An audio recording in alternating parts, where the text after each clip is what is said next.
दुराचारियों को दंडित करना हिंसा नहीं है, वो परम धर्म है। हमारी माता होने वाली वेदों को ना पढ़े, शास्त्रों को ना पढ़े, हनुमान चालीसा ना पढ़े, मंदिर में ना जावे, तो फिर कहाँ जाए नंगा नाच करने के लिए? साधु के वेश में हर आश्रम में घुसेंगे, नाम बदलेंगे। जितना गुरुकुलों को समाप्त करने के लिए पाप जिन लोगों ने किया है, उतना ही पाप अभी हमारे लोग अंग्रेजों के गुलाम बन करके, ये जो सिद्धांत निकाले हैं कुछ लोगों ने, ये घुसे हुए जो मुगल है, गुरुकुल में शस्त्र शास्त्र दोनों विद्या होती है।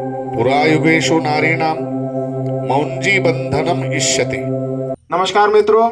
आप सबने हम सब ने मॉडर्न एजुकेशन सिस्टम देखी है, लेकिन गुरुकुल शिक्षा पद्धति कैसे होती है? आज हम उपस्थित हैं नैमिषारण्य तीर्थ क्षेत्र के एक ऐसे गुरुकुल में जिसका नाम है पाणिनीय वेदांग विद्यापीठ गुरुकुलम। आइए देखते हैं कि मॉडर्न एजुकेशन सिस्टम से गुरुकुल एजुकेशन सिस्टम कितनी अलग है, कितने भिन्न है और इन दोनों में क्या डिफरेंस है।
ओम सहनावतु सहनौ भुनक्तु सह वीर्यं करवावहै तेजस्विनावधीतमस्तु मा विद्विषावहै। ओम शांति शांति शांति। आज प्राचीन काल के गुरुकुलों के बारे में चर्चा होगी और गुरुकुलों का ह्रास होने का परिणाम और गुरुकुल होने का, गुरुकुल पद्धति के शिक्षा का परिणाम, दोनों पर हम थोड़ी बहुत चर्चा करेंगे। वैसा देखा जाए तो संस्कृत भाषा जो है लगभग 3000 वर्ष पूर्व पूरे विश्व की केवल एकमात्र भाषा थी। और यह भाषा, संस्कृत भाषा जो है, ये शास्त्रीय भाषा है और इसमें कोई फेरबदल नहीं हो सकता। ना इनके श्लोकों में कुछ जो श्लोक जैसे लिखे हैं उसमें भी कोई फेरबदल नहीं कर सकता, ना सिद्धांतों में फेरबदल कर सकता है। क्यों नहीं कर सकता? उसका कारण है, यदि सिद्धांत गलत किए, सिद्धांत यदि लोक कल्याणकारक नहीं है, सिद्धांत यदि मानव जाति के समस्त लोगों के कल्याणकारी नहीं है, तो वह सिद्धांत नहीं माना जाता। सिद्धांत वही होता है, हर जीव को, हर प्राणी को उसका अधिकार होता है। पूर्व काल में हमारे भारतवर्ष में लगभग 1000 वर्ष साल पहले केवल गुरुकुल की ही शिक्षाएं होती थी। इस भारतवर्ष में 3 महाविश्वविद्यालय थे। एक तक्षशिला, दूसरा नालंदा और तीसरा कर्मशिला था। 3 विश्वविद्यालय थे। और जब भारत वर्ष में 3 विश्वविद्यालय थे, तब अन्य देशों में, इंग्लैंड वगैरह में एक आधा स्कूल वगैरह खुला हुआ था, क्योंकि सत्य सनातन हिंदू धर्म पूर्ण विश्व में था पूर्व काल में, पूरे विश्व में। परंतु कई छोटे मोटे ऐसे अराजक तत्व के लोग उत्पन्न हुए। उन्होंने धर्म की आस्था और परमात्मा की आस्था को समाप्त करने के कारण इस धरती पर बहुत धर्म का ह्रास हुआ है। धर्म किसे कहते हैं? सत्य से, वैसी इस सृष्टि की उत्पत्ति तो सत्य से ही हुई है। सत्यात् आतन्यते इति सनातनः। सत्य से ही जिसका विस्तार हुआ है, उस सारे सृष्टि को सनातन ऐसा कहा जाता है। उसके लिए प्रमाण भी है। ओम पूर्णमदः पूर्णमिदं पूर्णात् पूर्णमुदच्यते पूर्णस्य पूर्णमादाय पूर्णमेवावशिष्यते। ओम अदः पूर्णम।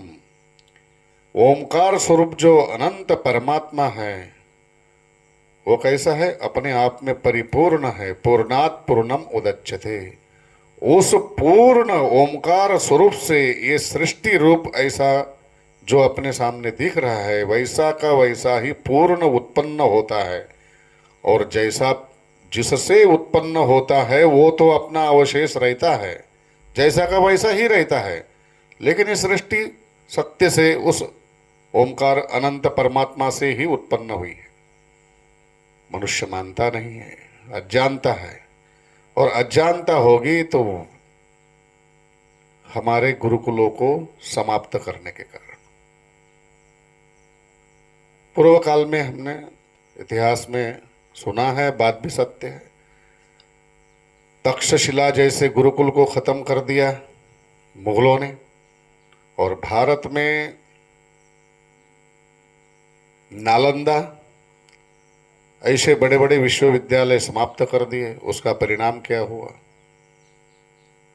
इतना भयावह परिणाम है कि जो मानव के कल्याणकारी नहीं है। स्कूलों की शिक्षा तो अभी पश्चात में आई है, और हमारा भारतवर्ष इतना संपन्न था, यहाँ के लोग बिल्कुल सीधे साधे थे। इनका नियम था अतिथि देव भव। और शांत प्रिय हमारे भारत के वासी सनातन के लोग जो है बिल्कुल शांतवादी थे। फिर इतने आक्रांता कैसे हुए?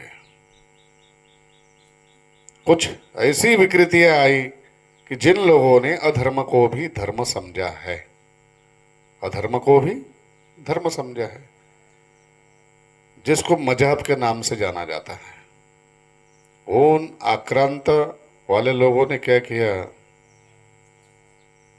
कि ना उनका माँ का धर्म है, ना बेटी का धर्म है, ना बहन का धर्म है उनमें, ना बुआ का है, ना मौसी का है। वो स्त्री जाति को केवल भोग्य वस्तु समझते हैं, लेकिन धर्म ये नहीं पड़ा था। ये लोग अन्य लोगों को पसंद नहीं करते। जो मूर्ति पूजा करेगा उसको समाप्त करने की कोशिश करते, जो वेदों को पढ़ेगा उसको समाप्त, केवल कुरान को पढ़े तो वो अच्छा। चलो ठीक है, उन लोगों ने नालंदा जैसे गुरुकुल को जलाया, विश्वविद्यालय को जलाया, अन्य विश्वविद्यालयों को भी समाप्त किया। उन्होंने तो महान पाप किया, लोगों पर बहुत अन्याय किया, क्योंकि शिक्षा के द्वारा ही मनुष्य का जीवन सुरक्षित होता है। और शिक्षा हो तो सुशिक्षा हो। जो आज की आधुनिकता है, जितनी भी टेक्नोलॉजी है, ये पूर्व काल में भी थी, परंतु उन ऋषि मुनियों ने उसका आविष्कार क्यों नहीं किया? रेल है, विमान है। विमान शब्द कोई आजकल का नहीं है, पूर्व काल में भी विमान रहते थे। रेल है, विमान है, बस है, ये सभी सभी वस्तुएं पूर्व काल में भी थी, लेकिन ये हटाई गई है। भारत में 400 साल पहले गुरुकुल के एक स्नातक ने विमान बनाया, अंग्रेजों ने देख लिया, उसको लड़की दे करके बिगाड़ दिया और उसको मरवा करके उससे शिक्षा लेकर के अपने देश में शिक्षा ले गए। ये इतिहास हमें स्कूलों में नहीं पढ़ाए जाएंगे, क्योंकि स्कूल जो है वो है अंग्रेजों के गुलामों के। किसके है?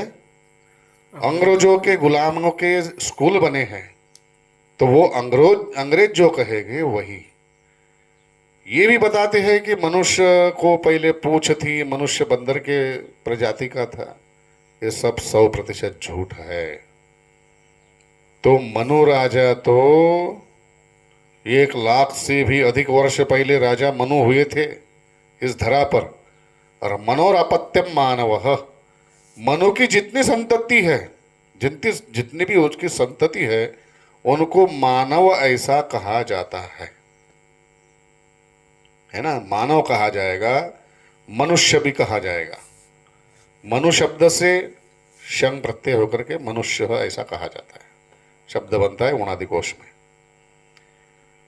तो उसमें शिक्षा प्रणाली संस्कृत के गुरुकुल है, लेकिन संस्कृत के गुरुकुल कैसे है? उसमें केवल कर्मकांड पढ़ाया जाता है। अच्छा है, कर्मकांड पढ़ाना भी खराब नहीं है, परंतु व्याकरण को वो लोग देखते भी नहीं है। उनको पता है बच्चे अपने यदि व्याकरण पढ़ेंगे तो फिर पैसा क्या कमाएंगे, ये उनकी भ्रांति है। और जितना नालंदा को जलाने वालों ने पाप किया है ना, जितना तक्षशिला को समाप्त करने के लिए पाप किया है, जितना गुरुकुलों को समाप्त करने के लिए पाप जिन लोगों ने किया है, उतना ही पाप अभी हमारे लोग अंग्रेजों के गुलाम बन करके, ठीक है विश्व की भाषा है उसको पढ़ाना चाहिए, लेकिन अंग्रेजी भाषा के गुलाम बन करके अपने बालकों को नहीं रखना चाहिए। गुरुकुल का स्नातक कोई भी हो, गुरुकुल की शिक्षा क्यों चाहिए? उसको अपना धर्म पता चल जाता है। कैसा होता है? मातृधर्म, भ्रातृधर्म, है ना, भार्या धर्म माने अपने पत्नी का धर्म, बहन का धर्म, अपने सगे संबंधियों का धर्म, देश का धर्म उसको पता चलता है, विश्व का धर्म। इस जगत में, विश्व में शांति लाने का विचार करने वाला अन्य भारत को छोड़ करके अन्य दुनिया में कोई भी दूसरा देश है ही नहीं। खाली वो देश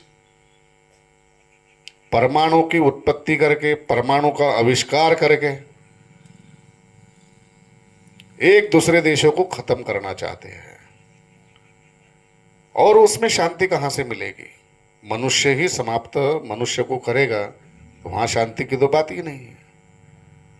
ऐसे ऐसे कई देश समाप्त हो चुके हैं इस धरा पर, शरिया कानून लाने के विचार में है, और उन लोगों ने तो वह पाप किया। लेकिन जो हमारे हिंदू लोग, हमारे सनातनी लोग, जो अपने बालकों को गुरुकुल में नहीं पढ़ाते हैं, वो तक्षशिला जैसे, नालंदा जैसे विश्वविद्यालयों को और गुरुकुलों को खत्म करने का पाप अब हमारे ही लोग कर रहे हैं। हमारे सनातन धर्म के हिंदू के लोग पहले चोटी रखते थे, जनेऊ संस्कार करते थे और बालकों को गुरुकुलों में पढ़ाते थे। और गुरुकुल की विद्या कोई मामूली नहीं होती। गुरुकुल के स्नातक को अपना पेट कैसा भरना है, अपने धर्म की रक्षा कैसी करनी है, ये स्वयं वहाँ गुरुकुलों में पढ़ाया जाता है। परंतु स्कूलों के तो जो लोग पढ़ते हैं वो सरकार को ही भीख मांगते हैं कि हमें नौकरी नहीं, हमें नौकरी नहीं। पढ़ना नहीं है, देश को गाली है, स्कूलों से देश के विरोध में जाएंगे, अपने भारत माता के विरोध में जाएंगे, देश तेरे टुकड़े हो गए, क्या क्या गाली देते हैं, तिरंगा तिरंगा को भी जलाते हैं, भारत के टुकड़े हो जाए तिरंगा जला देंगे, ऐसे ऐसे कांड करते हैं। ये स्कूली वाले हैं, और ये अन्य देशों वालों के जो गुलाम लोग हैं उनकी पढ़ाई पढ़ करके भारत में रह रहे हैं, उन लोगों के ये काम है। लेकिन हमारे भारतवर्ष का गुरुकुल का स्नातक उनका भी कल्याण सोचता है, और गुरुकुल की परंपरा को हम छोड़ रहे हैं। जो जो लोग गुरुकुल के परंपरा को छोड़ रहे हैं, अपने बालकों को गुरुकुल में नहीं पढ़ाते और इंग्लिश मीडियम में डाल देते हैं, वो उतना ही पाप कर रहे हैं जिन्होंने नालंदा को जलाने का पाप किया, तक्षशिला को समाप्त करने का पाप किया, भारतवर्ष के सारे गुरुकुलों को समाप्त करने का पाप जितना मुगलों ने किया, अंग्रेजों ने किया, उतना ही हमारे हिंदू लोग कर रहे हैं। पूर्व काल में तो मुस्लिम लोग, मुगल लोग अपनी चोटी काट देते थे, जनेऊ काट देते थे। अभी तो हमारी चोटी काटने की किसी की हिम्मत नहीं है। फिर हम स्वयं ही अपने हाथ से चोटी काट रहे हैं और स्वयं ही जनेऊ का संस्कार नहीं कर रहे। इसीलिए हम ही लोग ज्यादा दोषी है, और अपने बालकों को हो सके गुरुकुलों की शिक्षा दे के देखो। और गुरुकुल में, हर गुरुकुल में पढ़ाया जाए तो व्याकरण पढ़ाया जाए। व्याकरण में भी कैसा हुआ है, थोड़ा थोड़ा पढ़ाया जाता है, टुकड़े टुकड़े करके। प्राचीन व्याकरण को नहीं पढ़ाया जाएगा। बच्चे को 8-10 साल का होते ही उसको अष्टाध्यायी नहीं रटाई जाएगी, उसके क्रम से नहीं पढ़ाया जाएगा। प्राचीन व्याकरण नहीं पढ़ाया जाएगा, और प्राचीन व्याकरण नहीं पढ़ाया जाएगा तो फिर क्या पढ़ाई जाएगी? लघु। अच्छा ग्रंथ है, खराब नहीं है, ग्रंथ बहुत बढ़िया है, लेकिन 1200 सूत्रों का ज्ञान हो जाएगा, इसके ऊपर क्या करेगा?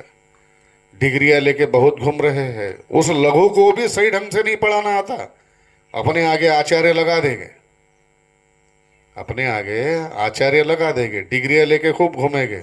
स्कूलों में बच्चे परीक्षा दे चाहे ना दे तो भी वो बच्चे पास हो जाते हैं, तो उनमें योग्यता कहां से आएगी? है ना? परीक्षा भी नहीं देते, पढ़ते भी नहीं, साल भर बाहर नौकरी करेंगे, बस परीक्षा के लिए आएंगे। उनको लिखते समय डुप्लीकेट दी जाएगी कि ऐसा ऐसा लिखो, पास हो जाओगे। ये हमारे सनातन धर्म की दुर्गति हो चुकी है। क्यों? कि जो गुरुकुल खुले हैं वो धंधे के लिए खुले हैं, पढ़ाई के लिए नहीं, और लोक कल्याण के लिए नहीं। लोक कल्याण के लिए जो गुरुकुल खुलेंगे उनका 100% अपने ही हिंदू धर्म के आचार्य बोले जाने वाले विरोध करेंगे। इतना विरोध करेंगे कि वो गुरुकुल चला ही ना पाए और उसको समाप्त करने के पाप करेंगे। इसीलिए गुरुकुलों की परंपरा जो है मानव का कल्याण करने वाली है, मानव का हनन करने वाली नहीं हो सकती। मानव का कभी नुकसान करने वाली गुरुकुलों की परंपरा नहीं हो सकती। मनुष्य जीवन के बुद्धि का स्तर उच्च कोटि का बनाने वाली होती है। कई लोगों को लगता है कि ये भिखारियों की पढ़ाई है। भाई पहले पढ़ो तो सही। इन्हीं गुरुकुलों की परंपरा से जो पढ़े हुए चंद्रगुप्त मौर्य है, श्री राम प्रभु है, भगवान श्री कृष्ण है, और आज के युग में अगर यदि देखा जाए विश्व में शांति लाने वाले नरेंद्र भाई मोदी जी भी है, गुरुकुलों की पढ़ाई पढ़ने वाले। ये गुरुकुल के माध्यम से ही है, गुरुकुल के शिक्षा से संबंधित शिक्षा सीखे हुए हैं ये लोग। गुरुकुल की शिक्षा से संबंधित अजित डोभाल ये कहाँ पढ़े हैं? परमार्थ निकेतन में। आज वो सुरक्षा सलाहकार मंत्री है। ये भिखारियों की पढ़ाई नहीं है, ये राजाओं की पढ़ाई है। यहां पर गुरुकुल का लड़का पढ़ करके उसको नौकरी मिले चाहे ना मिले, फिर भी वो देश के लिए ऐसा बन जाता है कि वो विश्व के लिए शांति का आधार बनता है, स्तंभ बनता है। और सुधांशु जी त्रिवेदी है, इनको कोई प्रश्न पूछे गुरुकुल के स्नातक है, कोई भी प्रश्न पूछे गुरुकुल के स्नातक है। और अध्यात्म विद्या ही केवल गुरुकुल में नहीं पढ़ाई जाती, यहां पर राजनीति भी पढ़ाई जाती है गुरुकुलों में, कि देश को कैसा संभाला जाए, बैठे बैठे किसी संस्था का उत्थान कैसा किया जाए, वहां के चोरों को कैसा हटाया जाए। ये बैठे बैठे कार्य भी हो सकते हैं, क्योंकि तुम में सत्य है, तुमने सत्य को धारण किया है। और सत्य का साम्राज्य इतना भयंकर होता है, पूरे विश्व में उसका, पूरे विश्व में सत्य के साम्राज्य की सत्ता होती है, पूरे विश्व में। और सत्य के साम्राज्य से फिर तुम्हारे अंदर यदि सत्य है तो फिर तुम्हारा साम्राज्य, लोक साम्राज्य भी तुम्हारा बन जाता है। ये बात होती है। सत्य का साम्राज्य बहुत शक्तिशाली होता है, और जहां सत्य का साम्राज्य है वहां लोक का भी साम्राज्य हो जाता है। और अन्य धर्म को लेकर के कई लोग हमारे सनातन धर्म को पाखंड बोलते हैं, वेदों को पेट भरने के ग्रंथ बोलते हैं। अरे भाई, तुम्हारे कौन से गुंडागर्दी के ग्रंथ है ना, हमारे चलो पेट भरने के हैं, लोगों को सुख बांटने के हैं, लोगों का कल्याण करने के ग्रंथ है, सारे विश्व में शांति लाने के ग्रंथ है। हमारे वेद, हमारे उपनिषद, श्रीमद् भगवत गीता, 18 पुराण, श्रुतियां, स्मृतियां, सारे हमारे धर्म ग्रंथ जो है विश्व के कल्याण के लिए ही बोलते हैं, विश्व में शांति विस्थापित करने के लिए ही हमारे ग्रंथ है। लेकिन तुम्हारे ग्रंथ क्या है? कुरान में क्या है? मारो, काटो, खाओ, भोगो, दूसरा कुछ नहीं है। दया का नाम नहीं है वहां पे। जहां दया नहीं तो वहां धर्म क्या है? उसे धर्म बोल के भी क्या है? इसीलिए जितना भी अपना सनातन हिंदू धर्म है, वो अपने बालकों को अधिक से अधिक, जिन गुरुकुलों में व्याकरण पढ़ाया जाता है, अन्य शास्त्र पढ़ाए जाते हैं, उपनिषद पढ़ाए जाते हैं, ऐसे ऐसे ग्रंथों को पढ़ा करके बालकों का कल्याण हो। ऐसा नहीं कि वो धनी नहीं होंगे। अजित डोभाल को क्या काम है? नरेंद्र मोदी को क्या काम है? आदित्यनाथ योगी मुख्यमंत्री जी को क्या काम है? जो आज के जो नेता है, जितने भी अधिकतर गुरुकुल से संबंधित शिक्षाओं को शिक्षित होकर के ही वो देश को चला रहे हैं। और अन्य पार्टी वाले जो लोग हैं वो गुरुकुल का विरोध करते हैं, वो आतंकवादियों के लिए रोते हैं। ऐसा नहीं होना चाहिए। करे अपने गुरुकुलों का उत्थान अपने ही लोग कर सकते हैं, और अपने सनातन धर्म का रक्षण अपने सनातन स्वयं को जो हिंदू मानने वाले हैं वही लोग कर सकते हैं। इस सनातन धर्म की रक्षा के लिए मुस्लिम नहीं आएंगे, ईसाई नहीं आएंगे, ना बौद्धिस्ट आएंगे। हमारे धर्म की रक्षा हमारे हिंदुओं को ही करनी पड़ेगी। हमारे बहू बेटी की भी घर में रक्षा यदि करनी है, हमें स्वयं अपने बालक को शास्त्रधारी और शस्त्रधारी भी बनाना चाहिए। दोनों बातें बच्चे के पास में चाहिए, तब अपने माँ की, अपने बहन की बलात्कार से छुटकारा कर पाएगा। वरना होगा नहीं। पुलिस आएगी, लिखा पढ़ी करेगी, जेल में ले जाएगी, वो क्या करेगी वो जाने। न्यायालय क्या करेगा, छोड़ेगा, रखेगा या उसको दंडित करेगा, कोई भरोसा नहीं है।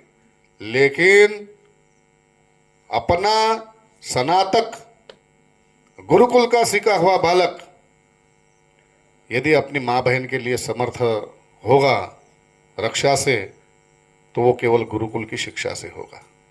गुरुकुल में शस्त्र शास्त्र दोनों विद्या होती है। पूर्व काल में भी होती थी। भगवान श्री कृष्ण और बलराम गुरुकुल में जाकर के 65 दिन में विद्या सारी सीखे हैं। सब उस समय तो भाषा ही संस्कृत थी। और गुरुकुलों में 6 अंग पढ़ाए जाते हैं। प्राचीन गुरुकुलों में आर्य समाज में पढ़ाए जाते हैं, पर उस विद्या को मैंने इधर लाया। इसलिए लाया है कि अपने सनातन हिंदू धर्म में भी ये विद्या पढ़े, कहीं कोई किसी को परेशान ना करे। और उसमें हमारे गुरुकुलों की परंपरा खत्म हो चुकी है, बहुत कम रह गई है, थोड़ी बहुत रह गई है। तो हिंदू धर्म में अनेक संप्रदाय बने और अनेक संप्रदाय से हिंदू धर्म में फूट पड़ी है। वो एक जगह नहीं आते। वो बोलता है हमारा वैष्णव, वो बोलता शैव, वो बोलता शाक्त, वो वैसे है, वो वैसे है। इसी में हमें बंटवारा करवा दिया। और ये बंटवारा करने वाले भी कौन हैं? वही मुगल लोग हैं। साधु के वेश में हर आश्रम में घुसेंगे, नाम बदलेंगे, नया धन में नाम बदलेंगे, और वो लालच में आएंगे, खूब धन मिलता है तो फिर हमारे में अरे बता देते हैं कि राम नाम जपो, राम नाम जपो। अरे भाई राम नाम भी जपो, लेकिन हमारे धर्मशास्त्र की भी रक्षा कौन करेगा? फिर धर्मशास्त्र की रक्षा भी करो, राम नाम भी जपो, और हमारे व्याकरण को पढ़ो। वेदों के 6 अंग होते हैं: वर्ण उच्चारण शिक्षा, व्याकरण, निरुक्त, छंद, ज्योतिष, कल्प। इनको पढ़ने के बाद जो वेदों को पढ़ेगा वो सही ढंग से अर्थ निकाल पाएगा। और इसमें से गुरुकुलों में केवल उतनी ही शिक्षा मिलती है व्याकरण की। महाभाष्य तक पढ़ते हैं, विद्यार्थी भाग जाते हैं। परंतु इसके लिए बाबा रामदेव जी ने बहुत बड़ा कार्य किया है। वहाँ 6 अंगों को पढ़ाया जाता है। वहाँ पे पैसा लगता है, या तो जीवन दान करना पड़ता है। तो वहाँ पर थोड़ा सा पुराणों को मानता है तो वो पाखंडी माना जाता है, और वेदों को माना जाता है तो वो अच्छा माना जाता है। इन भेदभावों से हमारे इसमें थोड़ी सी फूट है। ये भेदभाव जो है नहीं, ऐसा नहीं है। हम क्यों अलग हुए वहाँ से? हमने खूब झेला है, कैसी कैसी निंदा करते हैं, क्या क्या करते हैं, लेकिन ऐसा नहीं है। वहाँ पढ़ाई है, सिद्धांत थोड़े से भिन्न है। मूर्ति पूजा को नहीं मानते। कई जगह ऐसा हुआ है, कोई व्यास वाला बना है, कोई ओम शांति वाले बने हैं, कोई थोड़ा सा उधर का जान, उधर का जान, उधर का जान, टुकड़ा ताकड़ा बना के ओम शांति वाले बने हैं। कोई व्यास वाले बने हैं, कोई जय गुरुदेव वाले बने हैं। वो हमको बताते हैं, तो भाई हम क्या बताएं उनको? हमारे राम में, हमारे कृष्ण में, हमारे भागवत में, हमारे गीता में, हमारे वेदों में क्या कम है? हैं? क्या कमी है? पढ़ के देखो। वो बोलते रामायण को नहीं पढ़ो, और रामायण को पढ़ेगे तो तुम्हारे जय गुरुदेव वालों की, तुम्हारे व्यास वालों की, तुम्हारे दूसरे लोगों की पोल खुल जाएगी। कैसी पोल खुलेगी? श्री राम प्रभु का चरित्र सुनने पर। उनके चरित्र में ये आया, जब रावण को मार दिया और मंडोदरी पीछे से आई, वो कहने लगी कि हे राम, तुम तो परमात्मा हो, तुमने मेरे पति को मार दिया, तुम एक बाण मेरे लिए भी निकालो, मुझे भी मारो। तब श्री राम प्रभु ने क्या बोला? अरे भाई, दूसरे की पत्नी श्री राम प्रभु की सीता माता को उठा के ले गया था रावण, वो रावण मारा गया। रावण के पत्नी के साथ क्या सुलूक करेगा? बदले की भावना नहीं। श्री राम प्रभु ने कहा, हे माते, हम केवल दुर्गुणों के कारण रावण को हमने मारा है, उसके दुराचार के कारण, उसके अन्याय अत्याचार के कारण। आपने तो कोई अन्याय अत्याचार किया नहीं है। हम दोषी को ही दंड देते हैं, निर्दोष को नहीं माते। उसको, उसके छाया को देख के ही हाथ जोड़े श्री राम प्रभु ने। ये हमारे गुरुकुलों की और हमारे सनातन धर्म की परंपरा है। ये मजहब वालों का नहीं है, ये मजहब वालों का ये नहीं है। दिखा जैसा ही हो वैसा मारो। तुम्हारे गणेश जी की मूर्ति आ जाती है, माता जी का झांकी जाती है, गणेश जी की झांकी जाती है, तो उस पर पत्थर मारते हैं ये लोग। और दबाया हिंदुओं को ही जाता है सरकार की तरफ से, है ना। अभी भी जिन राज्य में उनके वालों की सरकार है, वो दबाते हमारे ही लोगों को। इसीलिए गुरुकुलों के स्नातक सामान्य नहीं समझना चाहिए। गुरुकुल के स्नातक राजनीति में भी कूदना चाहिए, और देश की सत्ता को हाथ में लेकर के अपने धर्म की रक्षा के लिए और अपने धर्म का प्रचार प्रसार पूरे विश्व में हो जाए। कुर्वन्तो विश्वम हिंदु, पूरे विश्व को हिंदुमय करने के लिए प्रयास करने चाहिए। लेकिन उसके लिए शिक्षा मन लगा के लेनी चाहिए। गुरुकुलों में जो शिक्षण लेते हैं बच्चे, उन्होंने भी ध्यान रखना चाहिए कैसी शिक्षा लेनी चाहिए। हाँ हाँ ही वो ये नहीं, अपने दिन भर पढ़ाई में ही व्यस्त रहना चाहिए। तब हमारे जीवन का उत्थान होगा। हमारे जीवन का उत्थान होगा तो गांवों का होगा, गांव का होगा तो शहरों का होगा, शहरों का होगा तो देश का होगा। देश की सत्ता सनातकों के हाथ में आएगी तो पूरे विश्व में शांति रहेगी। और विश्व के शांति के लिए ही गुरुकुलों की शिक्षा होती है। गुरुकुलों से आक्रांता लोग नहीं निकलते। कई लोग कहते हैं कि अहिंसा परमो धर्म, खूब बहुत बढ़िया है। अहिंसा परमो धर्म तथैव धर्म हिंसा च। अहिंसा परम धर्म है, लेकिन तथैव धर्म हिंसा च। धर्माय हिंसा धर्म हिंसा, धर्मस्य कृते हिंसा धर्म हिंसा। धर्म के लिए दुराचारियों की हिंसा करना वो भी परम धर्म है, ये बताया गया है। इस बात को भी बताना चाहिए। हमें केवल उतनी बात पे नहीं रहना चाहिए, हम अपनी तरफ से किसी सज्जन को न सताए। और अभी आखिरी जो है, सज्जनों को दुख देना माने हिंसा होता है, और दुराचारियों को दंड देना, उनकी हत्या करना, वो क्या होता है? सरकार ने भी दंड प्रणाली रखी है, नहीं तो सरकार दंड प्रणाली निकाल के फेंक दे। बनेगा काम? नहीं बनेगा। दुराचारियों को दंडित करना हिंसा नहीं है, वो परम धर्म है। और सज्जनों को दुख देना ये हिंसा होती है। इसीलिए सज्जनों को दुख नहीं देना, अहिंसा का ही मार्ग अपनाना है। और दुराचारियों को दंडित करने का भी मार्ग छोड़ना नहीं चाहिए। ये बात हो गई। अब विश्व कल्याण के लिए ही गुरुकुल होते हैं। गुरुकुलों में धर्मशास्त्र और शस्त्र दोनों की विद्याएं होनी चाहिए, तभी जाके हमारा सनातन धर्म सुरक्षित रहेगा। कई लोगों के मत सिद्धांत ऐसे है कि माताओं को या नारियों को वेद नहीं पढ़ना चाहिए, उन्होंने संस्कृत नहीं पढ़ना चाहिए, हनुमान चालीसा नहीं पढ़ना चाहिए। भाई क्यों? माता के गर्भ से हम जन्म लेते हैं, फिर मां के गर्भ से हुआ तो हमारी मां के दुराचारी नहीं चाहिए? हाँ? कि वो भी वेदों की जान वाली चाहिए? पूर्व काल में कई नारियों के गुरुकुल थे, वो गुरुकुल चलाती थी। मेन में गार्गी, वात्सी, अका, क्यावेश्वरा, है ना, ऐसे 25-30 नाम हमारे पास में लिस्ट है। यामी, अरुंधति, माता सीता, ये गुरुकुलों में राजाओं के लड़कियों को और सामान्य के लोग जो जो गुरुकुल में लड़कियां जाती थी सबको पढ़ाती थी। और सारा विश्व उस समय गुरुकुलों की परंपरा जब चलती थी, पूरा सनातन धर्म अपने धर्म के मार्ग पर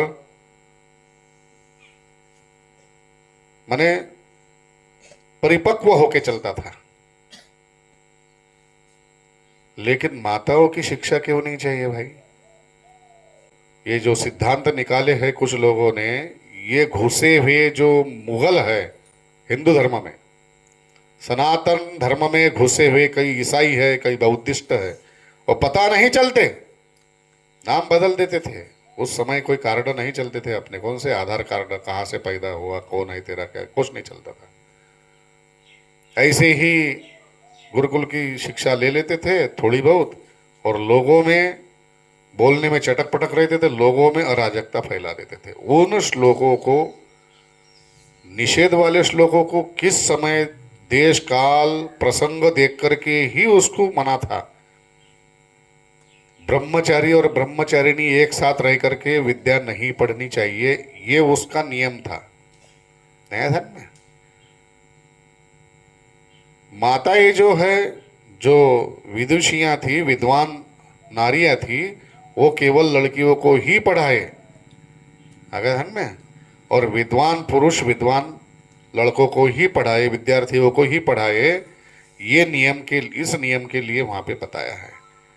ये नहीं है कि नारी ने वेद ही नहीं पढ़ना चाहिए। नारी यदि अपनी हिंदू धर्म की लड़की या स्त्री या हमारी माता होने वाली वेदों को ना पढ़े, शास्त्रों को ना पढ़े, हनुमान चालीसा ना पढ़े, मंदिर में ना जावे, तो फिर कहाँ जाए नंगा नाच करने के लिए?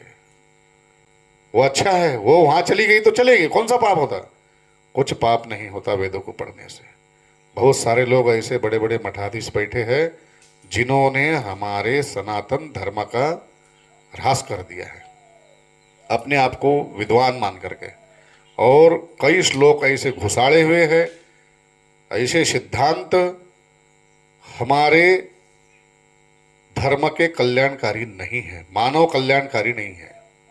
इसमें एक श्लोक आता है, वेदस्य कृष्णस्य कृपा सतां च सर्वत्र सर्वेषु च विद्यमानाः यावत्तान्न श्रद्धते मनुष्यस्तावन्न कुरुते साक्षात् स्वबोधम। वेदों की और परमात्मा की कृपा सभी समय सब पर, सब जीवों पर एक जैसी है। जब तक उसका अध्ययन नहीं करते वेदों का और परमात्मा का साक्षात्कार नहीं कराते, तब तक मनुष्य को स्वबोध और परमात्मा की प्राप्ति नहीं हो सकती। इसलिए वेदों की कृपा सब पर है। पुरा युगेषु नारीणाम मौंजी बंधनम इष्यते अध्यापनम च वेदानाम सावित्री वचनम तथा। पूर्व काल में नारियों को मौंजी बंधन समझते हैं, जनेऊ संस्कार इष्ट था। अब उनका अधिकार ही खत्म कर दिया। हिंदू धर्म की लड़की अगर कभी वेद पढ़े तो वो पापी है, मुसलमान के पीछे भाग जाए तो पुण्यवान बन जाती है। मुसलमान के पीछे जाए तो चलेगा, लेकिन वेद नहीं पढ़नी चाहिए। अरे वेद पढ़ेगी तो वो अपने धर्म पर पक्की रहेगी। श्रीमद् भगवत गीता को पढ़ेगी, पुराणों को पढ़ेगी, तो अपने धर्म को छोड़ेगी नहीं। और उनके गर्भ से मां यदि विद्वान है, भक्तिवान है, दयावान है, धर्मवान है, तो उसके बालक भी धर्मवान निकलेंगे, भक्तिवान निकलेंगे, है ना, दयावान निकलेंगे। और मां को ज्ञान ही नहीं है, उसको कुछ अकल ही नहीं है मां को, तो उसके पुत्र राक्षस निकलेंगे, अपने धर्म को मानेंगे नहीं। वो अपने ही धर्म की, अपनी ही मूर्ति पूजा की, अपने ही ग्रंथों की निंदा करेगी, और उसके बालक भी करेंगे। यही परिणाम है जो नारी को वेदों से वंचित रखा, नारी को हमारे धर्म ग्रंथों से वंचित रखने का परिणाम जो है यही है कि हमारे धर्म के लोग इतने विद्वान नहीं हैं, कट्टर नहीं हैं। अरे मुट्ठी भर मुस्लिम लोगों ने, मुगलों ने राम मंदिर को 2024 तक, 500 साल तक मस्जिद रखी उसके ऊपर। अभी भी जानो अभी मस्जिद है, हिंदुओं की आंख नहीं खुलती। अभी भी कृष्ण जन्मभूमि के ऊपर क्या बोलते हैं उसको, दरगाह है, ईदगाह है। वो हम लोग सोते रहते हैं, हमें जैसा सुलाया, हमारे जैसे हिंदू की आत्मा मर गई। ऐसा नहीं होना चाहिए। और मैं सभी आज के इस प्रवचन में सभी हिंदू भाइयों को और सनातनियों को बताता हूं कि भाई ध्यान रखना, अपने वेदों की रक्षा पढ़ करके होगी, अपने गीता की, भागवत की, पुराणों की रक्षा उनको उनका अध्ययन करने से होगी, उनको केवल पेटी में रखने से नहीं होगी। और अपने बालकों को गुरुकुलों में पढ़ाने से ही अपने धर्म की रक्षा होगी। इंग्लिश मीडियम में पढ़ाते हो कोई बात नहीं है, परंतु वहाँ गुरुकुल संबंधी यदि शिक्षा नहीं है तो अंग्रेजी पढ़ के भी तुम अपने बच्चों को देखे कि वो बच्चा तुम्हारा सरकार के नौकरी के लिए ही मर मिटेगा और दूसरे धंधे नहीं करेगा, खेती बाड़ी नहीं कर पाएगा। जब खेती ही नहीं करेगा और सरकार की नौकरी भी नहीं मिलेगी तो फिर क्या करेगा? पागल होके घूमेगा, फांसी लेगा। ये बात को ध्यान रखना। लेकिन गुरुकुलों के सनातनियों को ये काम नहीं करना पड़ेगा। गुरुकुल का स्नातक किसी भी रास्ते, किसी भी व्यवहार से, राजनीति के व्यवहार से या कोई भी व्यवहार से अपना उधर पोषण करेगा। और शिक्षक जो होता है, गुरुकुल का शिक्षक हो, कोई भी शिक्षक हो, वैसा तो अधिकतर गुरुकुल का शिक्षक, वो बड़े बड़े राजाओं का निर्माण करता है ना। और विश्व में ऐसे स्तंभों का निर्माण करता है वो गुरुकुल का स्नातक, कि पूरे विश्व में शांति बहाल करने के लिए उसी की भूमिका होती है और साधु संतों की भी भूमिका होती है। इसीलिए मैं एक प्रार्थना करता हूं सभी हिंदू धर्म के लोगों को कि अपने धर्म की रक्षा के लिए अपने बालकों को अधिक से अधिक गुरुकुल में पढ़ाया जाए और अपने गुरुकुलों को सहायता करने की कृपा करें। अपने मंदिरों को भी सहायता करने की कृपा करें। उसमें का पैसा खाने वालों को उठा के बाजू में कर दिया जाए, क्योंकि हमारे ही लोग गुरुकुलों को सहायता नहीं करेंगे तो फिर गुरुकुलों को सहायता कौन करेंगे? गुरुकुल ही खत्म हो जाए तो विश्व की शांति खत्म है। जैसा सीरिया में हुआ, जैसा अफगानिस्तान में हुआ, जैसा पाकिस्तान में हो रहा है, जैसा बांग्लादेश में हो रहा है, अन्य देशों में जितनी भी मुस्लिम कंट्री है, जितनी, वो आपस में ही लड़के मर जाते हैं। फिलिस्तीन, इजराइल, क्या बम गोले, वहां पे जान के दीपक नहीं जलाए जाएंगे। वहां मनुष्य के, मानवता ही क्या, मनुष्य ही खत्म कर देंगे मनुष्य को। ये परंपरा रहेगी और विश्व में शांति तो होगी ही नहीं। गुरुकुल नहीं है तो होगा क्या? विनाश के अलावा दूसरा कुछ नहीं होगा। इसीलिए जो जो अपने धनी हैं, हिंदू धर्म के लोग, पैसे वाले हैं, वो गुरुकुलों को मदद करें, क्योंकि तुम्हारे भरोसे पर धर्म है। तुम नहीं है तो धर्म नहीं है, और धर्म की रक्षा तुम्हारे कारण होगी और अन्य लोगों के कारण नहीं होगी। और जहां बड़ा नाम होता है वहां तो सभी दान करते हैं। बोर्ड पे नाम लगता है, बैनर पे नाम रखता है, वहां दान करने की क्षमता रखते हैं। जहां पे गुप्त रूप से शांति एकांत में गुरुकुल चल रहे हैं, वहां पे सहायता के लिए मुंह मोड़ देते हैं। हाँ कहेंगे, करेंगे नहीं। इसीलिए मेरी प्रार्थना है, गुरुकुलों का उत्थान हो भारतवर्ष में। इसलिए सभी लोग इस गुरुकुल को सहायता करने की कृपा करें। ओम शांति शांति।